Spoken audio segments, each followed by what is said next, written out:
Welcome to Redefining Global Health in the 21st Century with me, your host, Ben Plumbley, and with Eric Goosby and Mike Reid.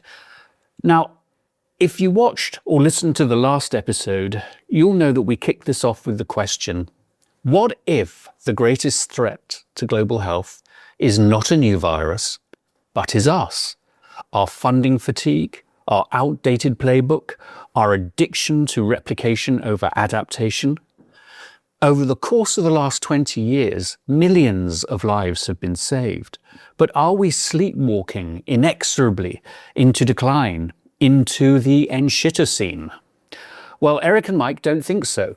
And they've written a book, Redefining Global Health in the 21st Century, that sets out an alternative vision, a more optimistic future, if you like. And in this episode, we're going to reflect a bit on the old order, but the implications for innovation and building scale going forward.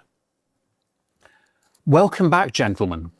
Thank you. Thank you. So I want to start with wins in the early part of the 21st century, and to view them not so much as grand achievements, but as foundations for where we go in the future.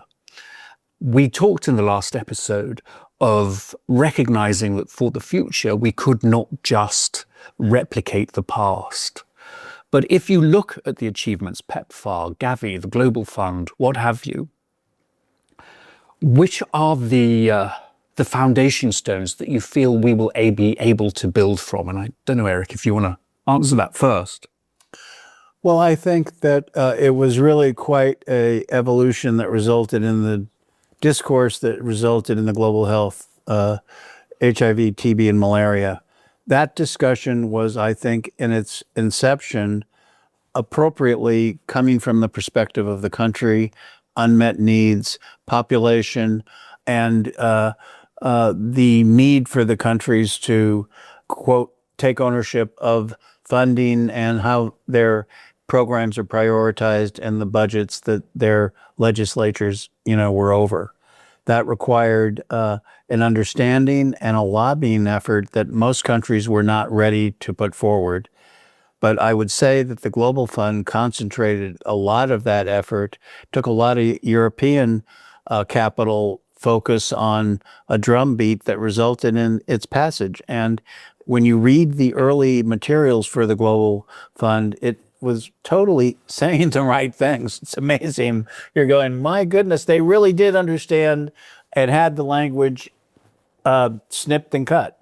But it took a very different form, but has the vestiges of all of the country-led, country-owned language as its origin, and then became something else in the country consortiums as they were evolved, and the politics of the country became dominant in many countries. In some countries, it allowed for the back and forth around a prioritization discussion, but wasn't as smooth as it could be, didn't take and synergize with everything in country that it could have, and did not take a partnership relationship with the other big animal of its time. A year later, in 2003, 2002, the Global Fund. In 2003, PEPFAR was passed. And that was an obvious platform that was looking to do much of the same work, but did not talk much to each other after they'd agreed to move forward. So. Well, it was, I think Europeans and others were saying, well, that's the United States. They have to do it their own way. Although it's turned out to be a very interesting synergistic relationship. Mike, what would you say are the foundations that you'd like to see as we are at this tipping point in the global health movement? Well, some of the things that I think were tremendously successful about the last 20 years that need to be foundational moving forward include the role of communities and civil society. And I think that's one thing that PEPFAR and Global Fund got right from the get-go, the importance of building programs that were informed by, shaped by, co-created with civil society partners, particularly representation from those communities that were underserved and didn't have political constituency with their own governments. I think another thing that it did well was leveraging the best data and science to drive programs forward. I think we'll have a chance to talk about that in a bit more detail later on, but certainly to the extent that these big global initiatives were evidence-informed, data-driven, I think was foundational and should inform how we think about the future.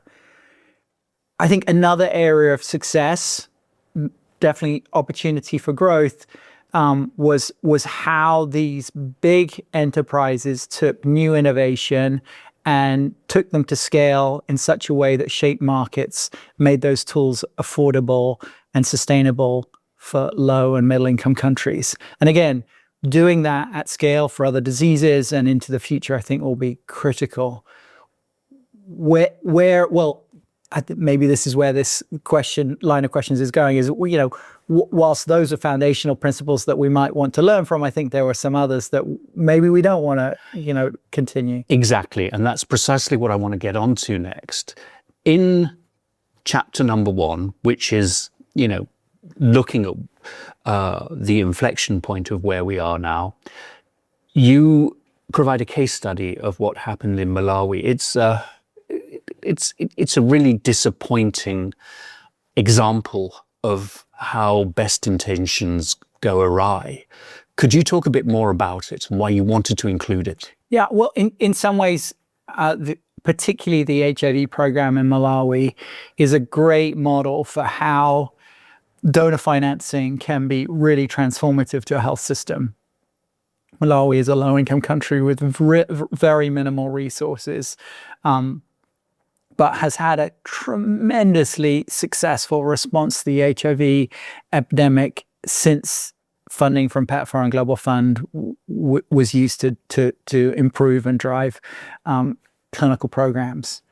The case study that we describe is how much of that infrastructure quickly degraded. I mean, fell apart almost overnight after the Trump administration put a pause on foreign assistance, because so much of that foreign assistance, US funding, went to implementing partners that didn't have any other resources to keep them going. And as soon as the US government stepped away, those programs essentially shuttered overnight.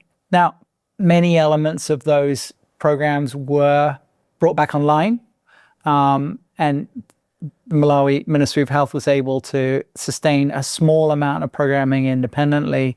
But the case that we really make in that study is really how we need to move beyond a point where countries are so dependent on donor financing, such that if there is a change in political administration in the US, lives are not put at risk halfway around the world. And I think looking to the future, we must be thinking about ways that avoid that donor dependency. And that's certainly, something that we speak about later in the book. Yeah, and of course the great quandary there is for the poorest of the poorest countries, they don't have the resources to take ownership, more financial ownership. Right. Ownership of the strategy is another matter altogether.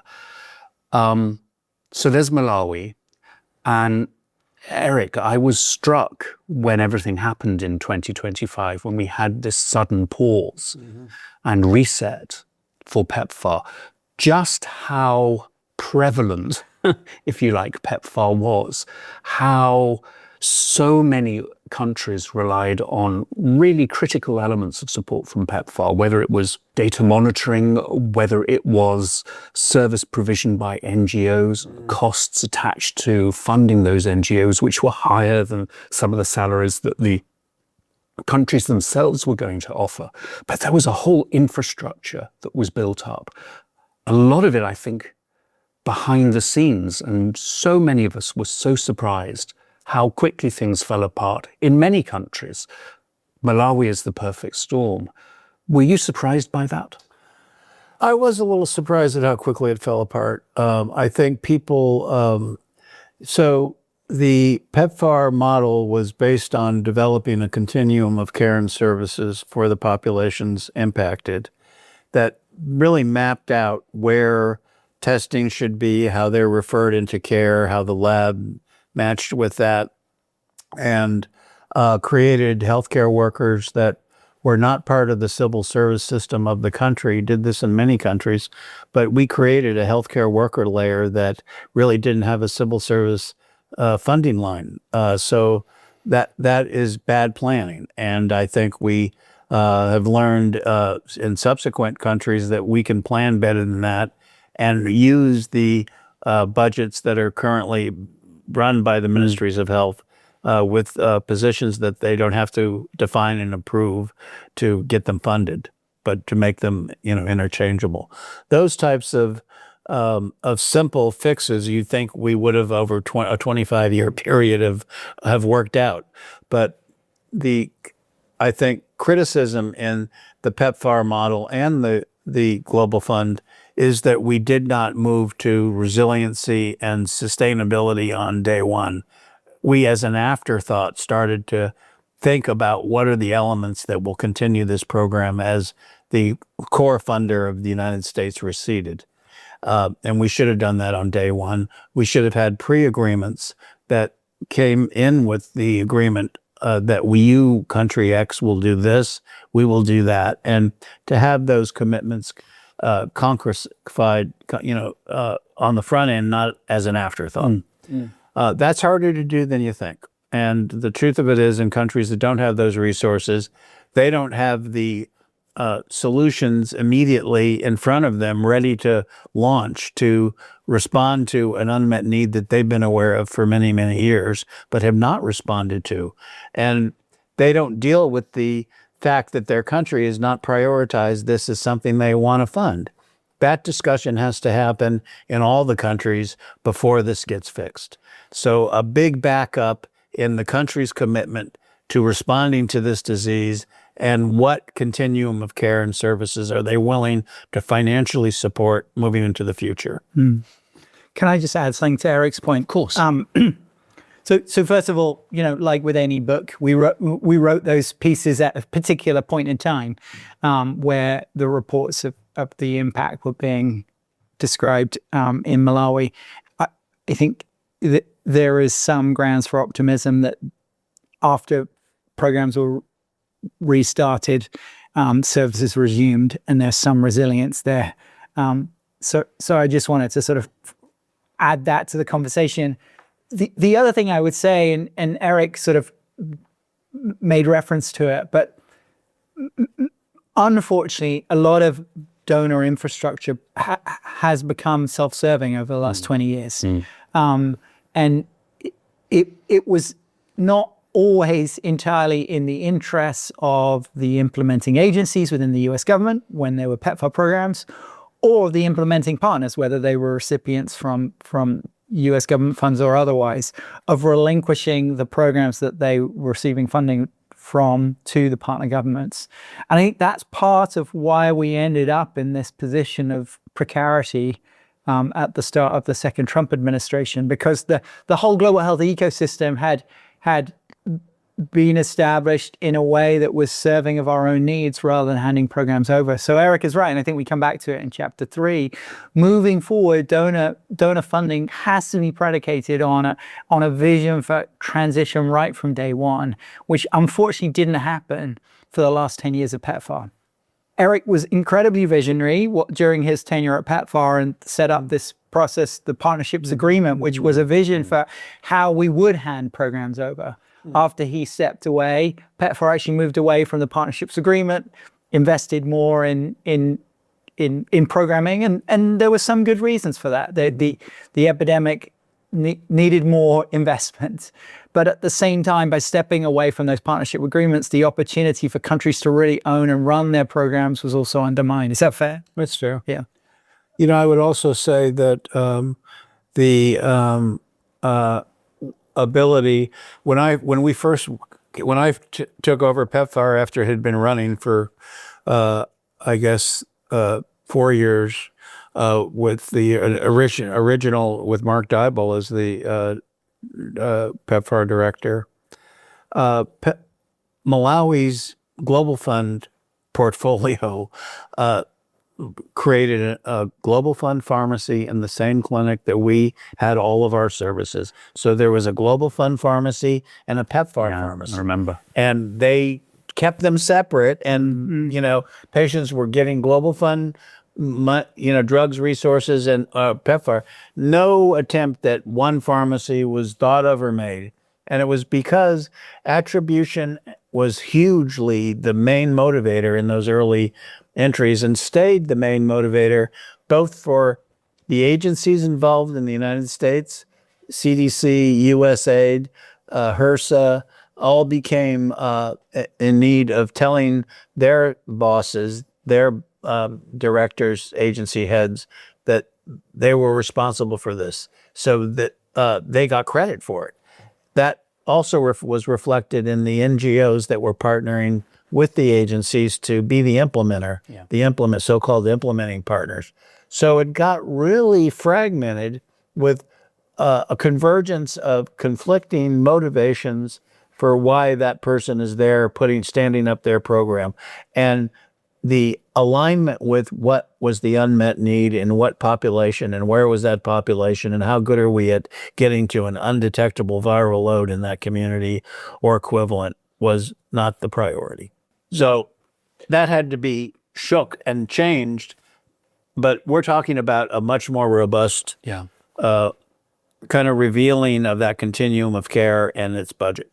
Now, there's a perspective that Nduku Kilonzo, who used to be the National AIDS Commission leader in Kenya, put together with a bunch of other National AIDS Program leaders under the HIV Leadership Forum. It's a reference that's not included in your book, but I wonder if I could perhaps attach it to this podcast as a reference, because they produced a report which came out, I guess, in November, December in 2024, saying what would it take for us as national AIDS program leaders to manage programs ourselves by countries and renegotiate partnerships with donor governments. And it reflects a lot of what you're saying, but so I'll include it in there. I think it's fair to say that over the last few years, there has been increasing discourse around the need for this. The HIV Control Working Group is another entity that was established that advocated for the same. And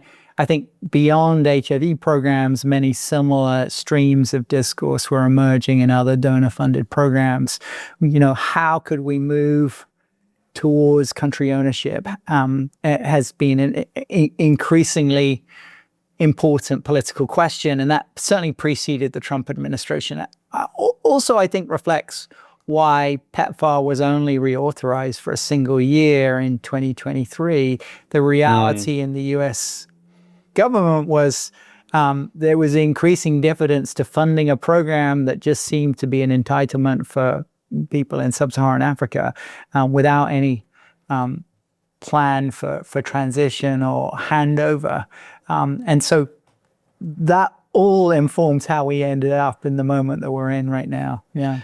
In chapter 1 of the book, The End of the Old Order, you really pose a question that I think is so crucial now. It builds off of what you're both saying.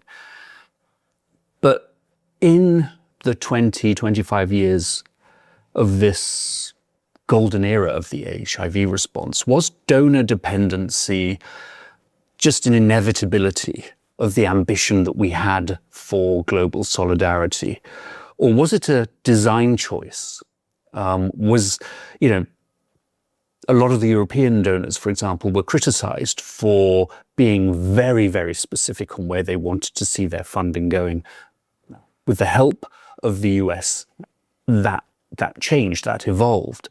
But do you think, and it speaks, Eric, I think, to what you were saying earlier about the way PEPFAR thought about its partnership with countries, but could it have been designed better? And is that something that we can look to as we move forward? Absolutely, it could have been designed better. The problem is getting buy-in on all sides of the agreement. So donor countries' ability to come forward with resources is limited, and they don't feel they have a recourse when the answer is, this isn't a priority, we're not going to fund it. they don't then turn to other strategies that may be available to them in their own countries to generate private sector or foundation partnerships, them being the recipient of grants by going to in multinational foundations that are willing to fund in their country. That didn't really occur. They depended on others to be the interface with, because the donors weren't willing to give their money directly to a government. That is a whole nother discussion as to how that resulted in the moment we're in now. Do you know, it reminds me, and you'll remember this, the very first chair of the private sector mobilization committee of the Global Fund was yours truly, me. What a horrible job that was, because in one ear I had the Global Fund and country donors saying, you've got to get money from businesses. If you can get a Coke across that was used so many times. a front line. If they can deliver it to the distant village, I get it. And then in the other ear, I had, members of that poor, recently constituted Global Business Coalition on AIDS saying, look, we're not giving these people money. We'll find other ways of trying to work with them.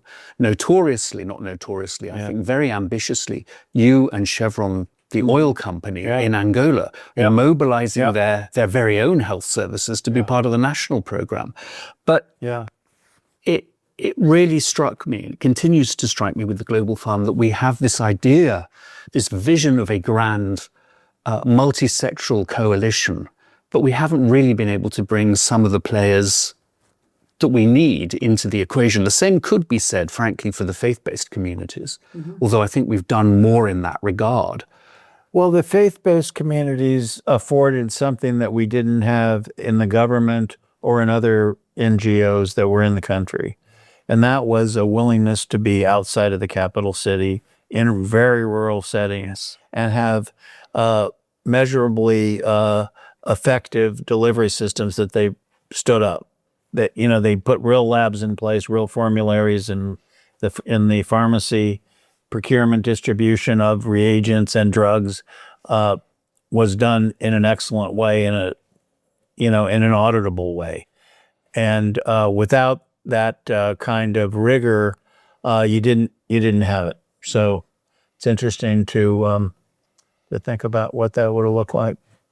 I mean, I'll go back to Kenya. Lillian Otiso, who heads up LVCT Health, her management team and her board are all made up of members of one particular church in Nairobi, the Nairobi Chapel.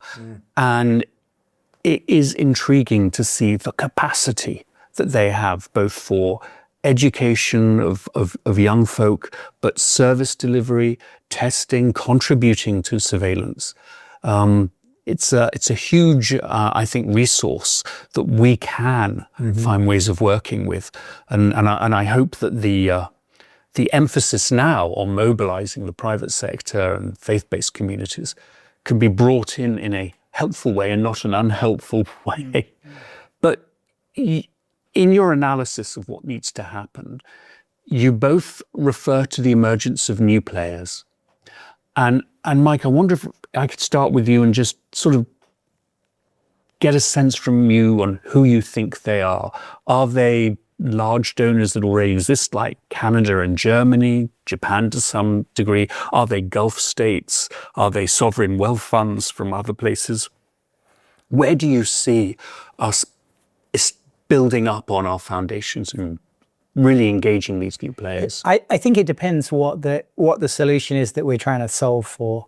I think from a global health governance point of view and how we think about programs, we're certainly entering an era of multipolarity, where new actors are playing expanded roles in the health space.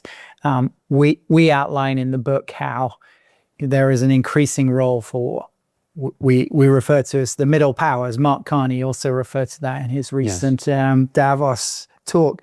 And by that, I think we're meaning, other sovereign nations except for the superpowers. But that conceivably, it includes European high-income countries, but it also includes countries like Brazil, Russia, India, China, South Africa, the BRICS consortium, as well as regional entities like Africa CDC and similar regional institutions in other parts of the world that can and should be playing an expanded role in the governance space.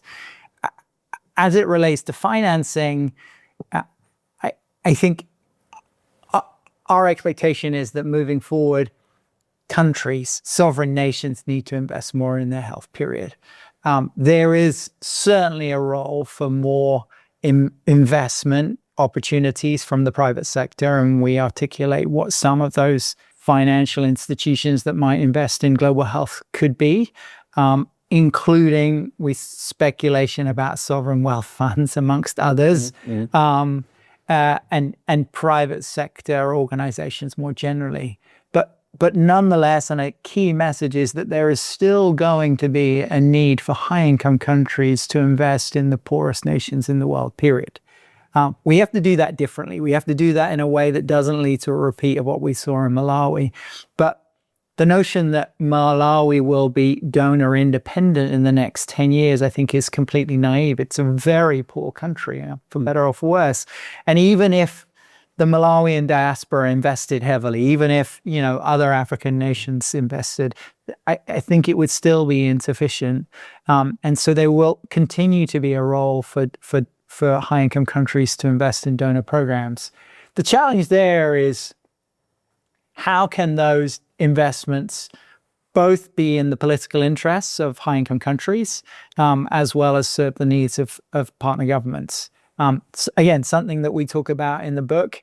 Can we rethink that to some extent so that enlightened self-interest it is not transactional, doesn't lead to the kind of unsavory negotiations that are going on under the Trump administration, but do inform and serve the needs of, for example, the American citizenry, as well as advancing healthcare for people in Malawi. There's a way to do both. And we have to be serious about how we do that. Yeah. And it's interesting to me that we have not covered one other major contributor and stakeholder in this, which is, of course, philanthropy. And I just want to get your take on the Gates Foundation model, which has been, over the last 20 odd years, so profoundly important. It's an incredible contribution from essentially two people, Bill and his ex-wife, Melinda French Gates. I've been on both sides of the argument, as it were, in that contributions that came to organizations I were involved in were hugely helpful, and the analytical approach to thinking how the impact of those investments could be maximized was terrific. On the other hand, when Gates had a strategic change of direction, which would happen quite arbitrarily and without any forethought, organizations that I was involved with could be placed in a really precarious situation with funding suddenly going. What do you think are the benefits and the risks associated with getting more foundation investments? I mean, here we are in the Bay Area. I was talking to someone this morning who said that I think 20,000, it was 10,000 people living in San Francisco earned more than 20 million last year. Is it worth our while trying to bring these folks in? Just to clarify one point, neither Eric or I were among those 20,000. To be honest. No, me neither. Maybe I can take a shot on answering the question first. I'm pretty sure you have a response too, though, Eric. I mean, I think I want to say two things. One is that we need to avoid a situation where philanthropy can just health wash their profits. So private philanthropy from corporations particularly? Yeah, or from individuals who've made their money, often gotten wealthy off of tech that is predicated on rare minerals from low and middle income countries, right? And then, they get a tax break from investing in programs back in Africa, for example. It looks good for them, but the reality is that they've made their money off the backs of poor people around the world, and many of the industries that they're involved with continue to undermine communities around the world, whether it's through climate threats or through the extractive business approaches. And it would be great to live in a world where we taxed our billionaires more effectively, and their taxes could go into improving healthcare systems rather than expecting them to invest their wealth out the goodness of their heart and to, advance their tax breaks. So that's a sort of a political perspective. But I will say about the Gates Foundation in particular, and where I see philanthropy in general playing an important role moving forward, is in promulgating new innovation. I think a really exciting space within global health is how do you get new tools, transformative tools, into low and middle income countries? How do you get tools that are conceivably too expensive or technically too complex to implement in resource-constrained settings? And Gates has done a remarkable job of advancing those kinds of tools. And I think the next 20 years, but a particular role for academic global health is being that innovation lab for global health technologies, and leveraging philanthropy to support that innovation. That's an area I think is hugely exciting, and where I think philanthropy can play a role. So there's an answer for you, but Eric may have it. Yeah, no, I would really agree with that. Philanthropy does have a role, and I believe it is in it being a resource motor for those fixes that are kind of a new machine or a new gizmo that does it, a lab test or a diagnostic or a treatment that does it, kind of the magic bullet approach. I think there's an over-dependence belief that is available for a lot of solutions, when I actually think it's the exception more than the norm. I also think that it is wrong to think that philanthropic resources are great enough to deal with public health problems at scale. They're not. Let's stop pretending like they are. It was a deception to go down that road for about 10 years with the Gates Foundation. Them, understandably, not criticism here, they had to learn what they were too. Yes. They had to understand where they started and stopped. They had to understand what it sent with the country. And that there was no blueprint. There was no prior, there were a lot of attempts that were poor models, more with problems than with solutions. And Gates really made an attempt to understand it. I'm going to give it high marks for their attempt to be that agent that brought that understanding and kind of wisdom to those moments. They have a lot of good examples, a lot of innovation that would not have gone anywhere had they not been involved in it, that I think contributed, were not game changers, but contributed. They never found the magic bullet they were looking for, okay? But we all were excited for them. But I guess my biggest thing is to not look at them as the example. They are going to be part of the contributing group. They play a unique role, and their money's freer and more flexible than most. They can do what they want with it, but they too need to think in terms of the resiliency of their programs. And, is the gut, when they make a commitment to a country, they need to have, just as PEPFAR and Global Fund need to have a pre-commitment to the sustainable aspects of it when this money dries up. That discussion needs to happen first. Same with the Gates Foundation. I think they have yet to find their role. They're now thinking they should be the NIH, reproduce the capabilities of the NIH. And it may be appropriate with the Trump administration. The NIH needs to be buttressed, but the NIH did it about as well as anyone has ever done it. And to think you can improve on that is probably a waste of your time. Make them better, maybe, but their I think, special spot is their ability to be responsive to a problem that can't be fixed with our current toolbox and understanding and the innovation. And they can concentrate innovation. And we have made careers of watching a problem and bringing the right people to it to solve it. And we've just, all three of us have had examples of that in our careers over and over again. So we know you can do that. And I think the resource motor for that, with the freedom needed, is a Gates Foundation type entity.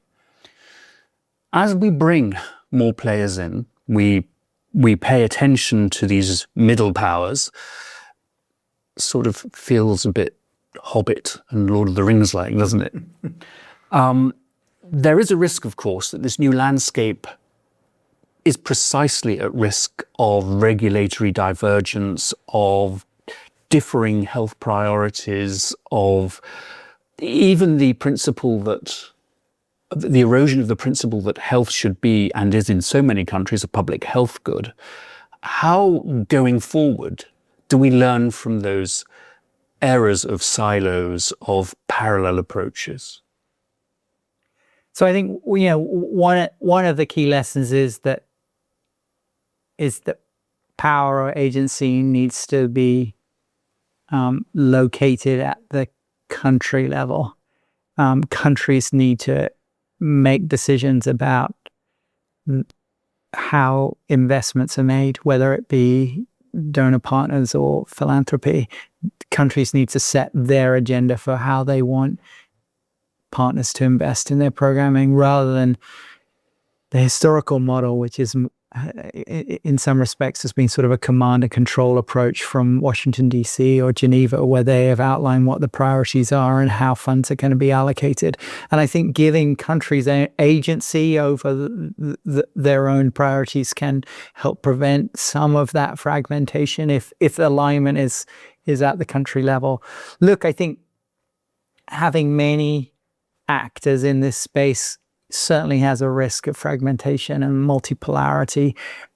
I imagine that regional actors, regional partnerships, optimizing regional coordination will be a really important way of how global health is done moving forward, whether that's in the implementation, surveillance, regulatory oversight. All of those domains will be better served by coordination across regions. And we're already seeing that. I think you see that in Africa, where Africa CDC is playing a really important role in the public health space to try and facilitate some of the coherence that is necessary around regulatory oversight or surveillance capacities, etc. You see it with the African Union as well. Right. Part of this movement. So let's look at the implications then for innovation and scale up.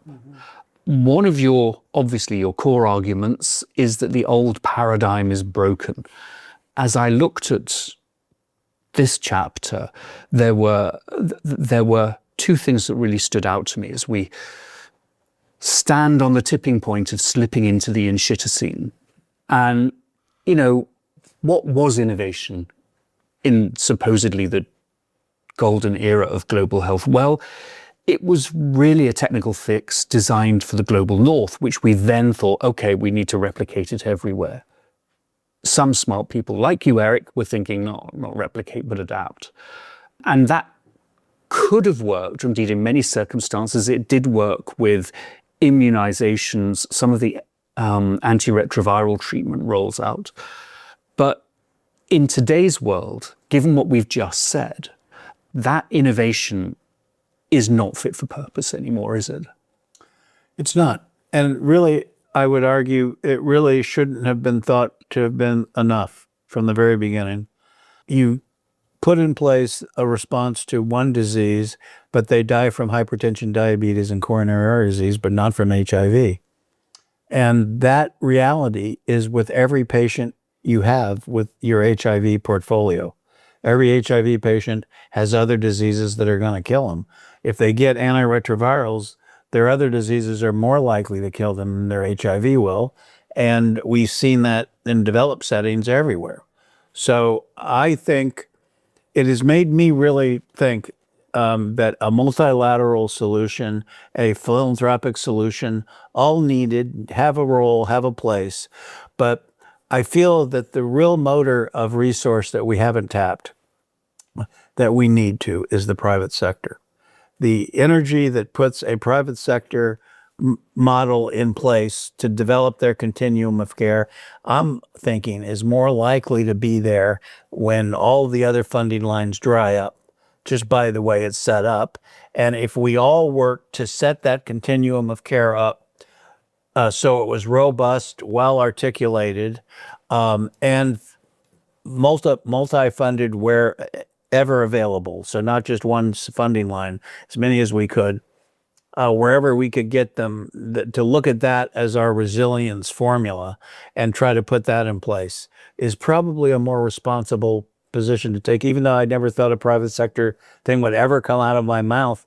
But the more I look at it, the more I think that for the sake of the completion and continuation, that's probably more likely to put it in place.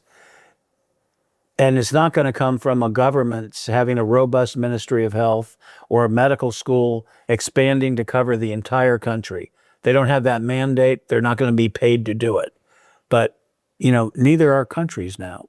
So few examples of what we're talking about developed as well. I mean, even in developed settings.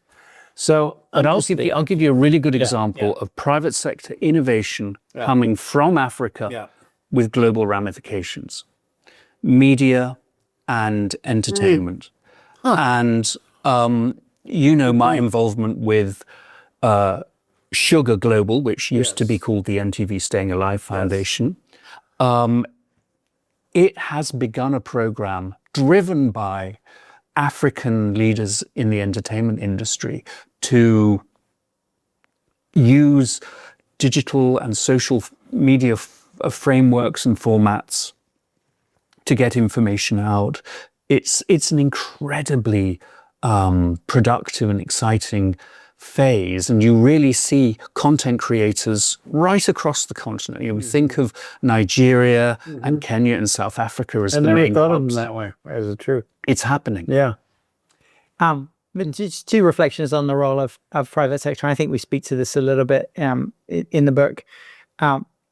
First is that they're just endorsing what Eric said. There's absolutely a role for private sector as part of a country's sovereign health plan.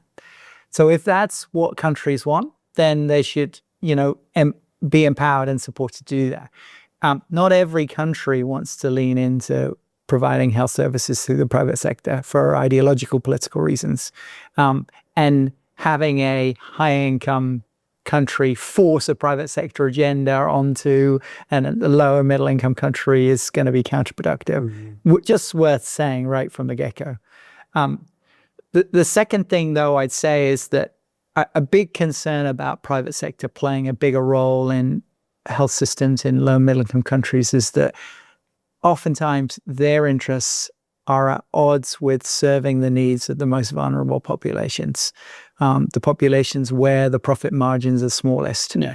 And I think the risks of inequities unfolding when private sector has a big market share are profound. We just have to look at outcomes for people with TB in India who are served in private sector. Our colleague Madhu Pai has done all of these secret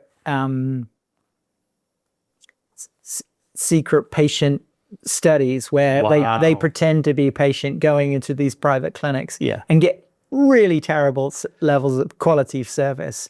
So I think there has to be an infrastructure that can deliver high quality care to the poorest communities, or protect the most vulnerable if we're going to expand the pie for private sector. And in that context, the private sector that your colleague is looking at is the private clinics that flourish in the context of the Indian market. That's not the same as wellness clinics produced or health clinics for employees and their dependents that larger companies, again, India through the Confederation of Indian Industry has been very passionate and very forthright in driving that. There's something else that comes out in this chapter that I found very interesting. You talk about the importance, the continued importance of rigorous biomedical research, and obviously, as you are based in UCSF, I would expect nothing more from you than to say that. But you also highlight the need for us to be much more respectful and much more engaged with understanding indigenous knowledge systems. And so as we engage on the development of large clinical trials, we've got to look not only at participatory, community-driven methodologies. I think the AIDS movement has led terrifically on that. And you see the awards from the American Academy for Sciences going to Gilead and to a friend of a shot in the arm, Yvette Raphael, for designing trials with and for women who want to get pregnant rather than excluding them. Mm-hmm. But can you, and I thought this is something, Mike, I think you are particularly passionate about, is how we create innovation in this new era that balances both of those. Yeah. I think that framing in chapter 1 actually speaks beyond just scientific innovation. Yes. I think part of what we were trying to do was message that the way that we scale biomedical programs over the last 20 years has been tremendously impactful. But we went to scale by using donor funds to build parallel infrastructure. And it was, to a large extent, at odds with that old African proverb that gets over-quoted all of the time. If you want to go fast, go alone. If you want to go far, go together, right? I think a lot of PEPFAR's investment has been, unfortunately, going fast and at scale. And there would have been real dividend to have being more deliberative and thinking about how do we go together, even if it means we don't build programs as quickly as we actually did, but if they were more sustainable. So that was the kind of the notion that informed that framing in chapter 1. But certainly as it relates to science, a lot of this is not big news to people in the science ecosystem. You need both qualitative and quantitative research. You need, to engage both social scientists and biomedical providers as you do the research. But what you are proposing is something slightly different, I think, in that you're not saying social scientists in the global north need to be part of trial design. What we're looking at is local knowledge systems, local delivery of services. Absolutely. And I think that is a really crucial differentiation. Right. So, and the thing that gets onto the next chapter on epistemology, but as you think about who defines what are our knowledge priorities and how we invest our science resources to address global health solutions, you can't do that from Washington, D.C., from Bethesda or from Geneva. You have to be on the ground. You have to understand the context. And the only way to understand that context deeply is to be from that context. And I think that's the notion that we're trying to articulate here is a vision for doing global health innovation with and for the communities that it's intended, rather than in service of some political agenda back in Capitol Hill. So look, the final question I wanted to, in this discussion of chapter 1, is really around an observation that you both make, that we've invested billions, and a good number of those billions over the last 20 years have been in pilot programs that never scale. And so I don't know what I think about this, having spent a career in global health, but are we addicted to discovery at the expense of delivery? It's a great question. I don't know that we're addicted to discovery. I just think delivery is a lot harder. Discovery in some ways, at least in this context, may be easier. I'm sure my basic science colleagues would disagree with me there. But what you say certainly rings true. I am the chair of the Lancet Global Health Commission on HIV and AI, and already over the last 5 or 6 years, there's been hundreds of studies looking at the application of AI to HIV programs. And almost none of those studies get beyond pilot stage. Like a tiny fraction, less than 1% are being implemented. So I think what you're saying rings true even as we think about the transformative impact of AI. I do think, as an academic at an academic global health institution, the key role that academia should be playing in global health in this next era is really about how do you get innovation to scale. We absolutely need to move beyond pilots.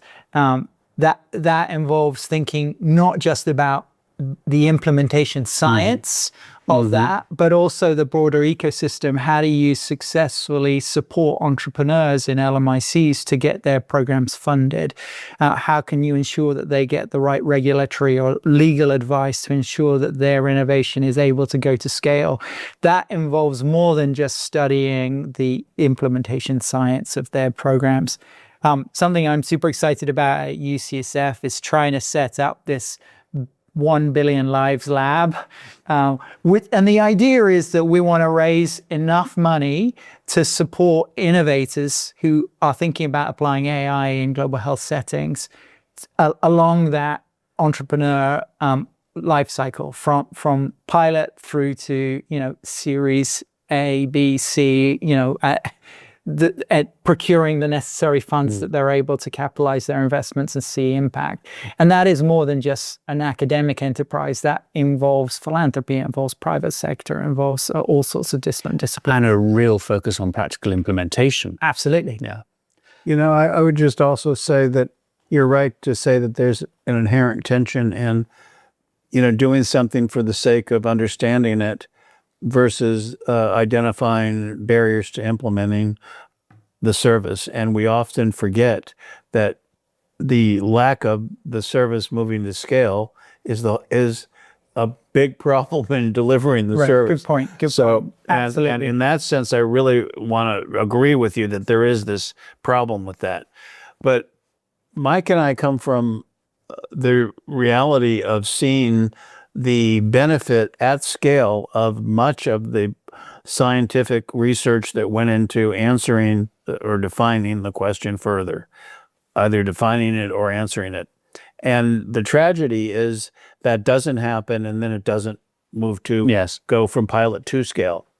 And I believe that global health is in this unique position to not forget the urgency of that final application and the importance of it in a way that our other colleagues in medicine don't get to see and be reminded of so frequently. So there's something that you said a couple of years ago that has really stuck with me, and as part of advocacy conversations about the future of R&D in the HIV field, you said that if companies want to put together a regulatory package to FDA or submit a regulatory package to the FDA for consideration for approval of a new biomedical intervention, the package from the FDA should really insist, or the EMA should insist on what are your plans for global rollout? What is your access strategy? And I still think that is, if we could get that enshrined, in a revitalized FDA in the next few years, I think that would be such an important contribution. I do too. I think that would for sure. And I believe it's all doable, and we act as if we don't have an understanding of kind of, how to do this, but we all can feel parts of the elephant under the cloth. And I think that it's becoming harder to say that we can't do this to me. And, I feel we are failing something now that we no longer are justified in.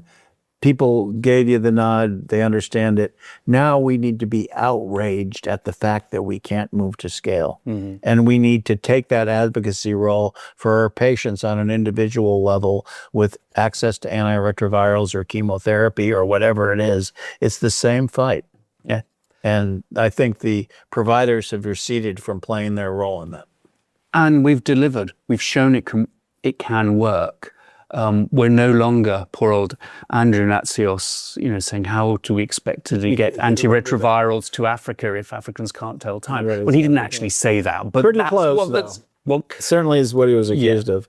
So, but I think this is a really interesting conversation because it also endorses what we're trying to say in chapter 1, which is that the end of this era isn't just about a diminishing financial envelope. It's about a whole different way of thinking about global health, and it's moving away from the old ways of thinking about implementation and expertise and where power resides. And you have to think about all of those things, as well as a reshaping of the sort of the financial envelope for how we fund global health programs. I think that's one of the most important lessons from this chapter. And, the logical consequences of that is that if you look at a more holistic approach, you spend your billions in a different way. Maybe you don't need billions for all of it. Totally. Maybe there are totally different cost-effective ways of doing things. Yeah. Well, I guess that's it for this episode. We've looked at the need for not a wholesale replacement of the old paradigm, but more of its transformation, as we sort of said at the beginning of the end of the first episode. What we need is to take what worked before and engage in a fundamentally expanded sense of what innovation, scale, and success can mean in the context of global pandemics. And all of us are involved in HIV, and that's really at the heart. I would ask our viewers and listeners, particularly those working in the global health field, to think of one innovation in their field. Maybe their institution was part of it. Maybe it's just an intervention that they have found very interesting. And ask honestly whether it was designed to be replicated or designed to be adapted. I think that would be a useful thing for folks to think about, and put comments at the bottom of the episode. The concrete action for this episode then is look at your programs, look at your interventions, and look at the replication or the adaptation. Next time when we meet in episode 3, we're going to look at who gets to know, the politics of knowledge in global health, and why that's not a philosophy question. And so with that, I want to thank Eric Espera from A Shot in the Arm Media, our director and producer. Again, you all can subscribe on our YouTube channel and, of course, on all podcast platforms. And a really big thank you to Eric and Mike for both the work in putting this chapter together, but sharing the implications of that today with us. So thank you very much. You're so welcome. Thanks for having us. Pleasure. Yeah.